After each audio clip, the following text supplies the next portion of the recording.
दर्शन सेवामध्ये आपलं स्वागत आहे। मुदखेड व भोकर नगर परिषद निवडणुका, भाजप इच्छुक उमेदवारांच्या मुलाखतींना महिलांचा उत्स्फूर्त प्रतिसाद। आगामी नगर परिषद निवडणुकीच्या पार्श्वभूमीवर भाजपाच्या इच्छुक उमेदवारांच्या मुलाखती आज गुरुवार 6 नोव्हेंबर रोजी दुपारी 12 वाजतापासून प्रगती महिला मंडळ मगनपुरा नांदेड येथे पार पडल्या। या मुलाखतींना खासदार अशोकराव चव्हाण आणि आमदार श्री जया चव्हाण यांच्या प्रमुख उपस्थितीत प्रारंभ झाला। भाजपाच्या उमेदवारांमध्ये विशेषतः महिला इच्छुक उमेदवारांची लक्षणीय उपस्थिती दिसून आली। महिलांनी उत्साहाने सहभाग नोंदविला।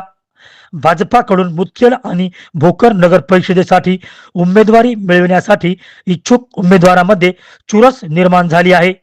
पक्षाच्या नेत्यांनी या मुलाखतीमधून सामाजिक कार्य, जनसंपर्क आणि स्थानिक विकास कामावरील उमेदवारांच्या दृष्टिकोनाचा आढावा घेतला। मुदखेडहून अब्दुल रजाक यांची विशेष रिपोर्ट।